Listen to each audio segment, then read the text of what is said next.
I skal i gang med at arbejde en nyhedsudsendelse, for sådan en skal I jo lave, og nu skal I lige høre lidt om, hvad det går ud på. Omkring opbygningen af nyhedsudsendelsen, så skal I være opmærksom på, at den er opbygget af forskellige dele, og de her dele skal sådan passe sammen, så det bliver til sådan en samlet udsendelse. Den starter og slutter med en jingle, altså en lille melodi, som I kan finde ude på nettet.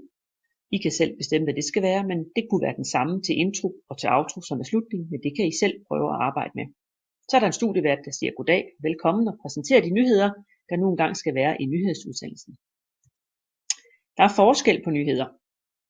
Der findes flere genrer for nyheder, og I skal nu lære lidt om de 4 vigtigste.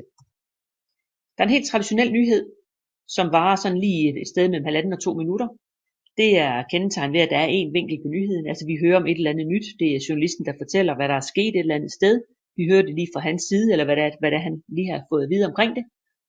Og det er så opbygget efter den model, der hedder, at det skal altså være en nyhed, det nye. Hvorfor skal vi se den her historie nu? Ja, det er fordi, det er helt nyt, det er lige sket. Og så skal vi lige have lidt at vide om baggrunden for, hvorfor det mund er sket. Er det et hus, der er styrtet sammen, fordi det er bygget dårligt, eller hvad kan det være? Hvad er baggrunden for, at lad os sige, huset her er styrtet sammen? Hvordan kan det være? Og så perspektivet, ja, hvad kan vi bruge det til?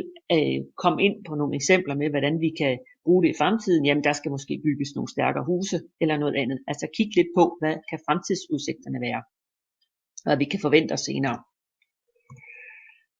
Der er flere vigtige nyhedsgenrer, og et af dem er så nyhedsinterviewet, hvor studieværten har interviewer en person inde i studiet.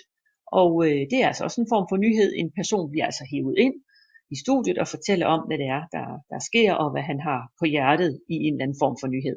Der kan også være flere personer, der faktisk bliver interviewet på samme tid af journalisten. Nyhedsreportagen er jo det, I skal koncentrere jer meget om. Det er jo netop den her historie, der er lavet på baggrund af en eller anden begivenhed, som jo så danner grundlaget for reportagen. Og det kunne for eksempel være vulkanudbrud eller jordskælv, som I arbejder med. Så der skal altså være en aktuel grund til, at man laver den her reportage, og man skal finde en vinkel på den. Og det er jo netop det, der er spændende for jer nu, fordi hvem er det, I interviewer? Og der har I jo et ark liggende, som I kan finde hjælp i. Altså hvad er det for nogle personer, I interviewer? Er det falkredderen? Er det den hjemmegående? Hvem er det? Er det brandmanden? Hvem er det, I har interviewet omkring det her vulkanudbrud? Og der har I altså dokumenter, der kan hjælpe jer med det. Og den sidste nyhedsgenre, det er nyhedsrapporten. Den bliver også kaldt for nyhedsbaggrund eller nyhedsportræt. Og det er altså noget, der indeholder sådan mere baggrund for en sag, og man går sådan lidt dybere ned. Og det er noget, I kan overveje, om det er noget, I vil kaste jer ud i.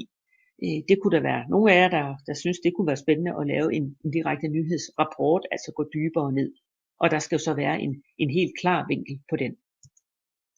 Der er 5 nyhedskriterier, I skal være opmærksom på. Der er aktualitet, altså nyheden skal være så ny som muligt. Væsentlighed, nyheden skal altså fortælle noget, der er vigtigt for mange mennesker. Det skal være væsentligt at se og høre om det. Identifikation, altså nyheden den skal få modtageren til at tænke, godt det ikke er mig, eller bare det var mig. Altså man skal kunne identificere sig med det, der foregår. Så skal det være lidt af en sensation. Nyheden den skal være overraskende for dem, der ser den. Og det må man jo sige, at jeres vulkanudbrud eller jordskælv er. Så her er altså tale om en sensation. Og så den sidste, det er en konflikt. Den skal så gerne indeholde nogle flere synspunkter, og det kommer den jo også til, hvis I interviewer både beboerne og brandmanden, og måske også eksperter. Så vil I have forskellige, konflikter, i hvert fald forskellige synspunkter på det, der er foregået.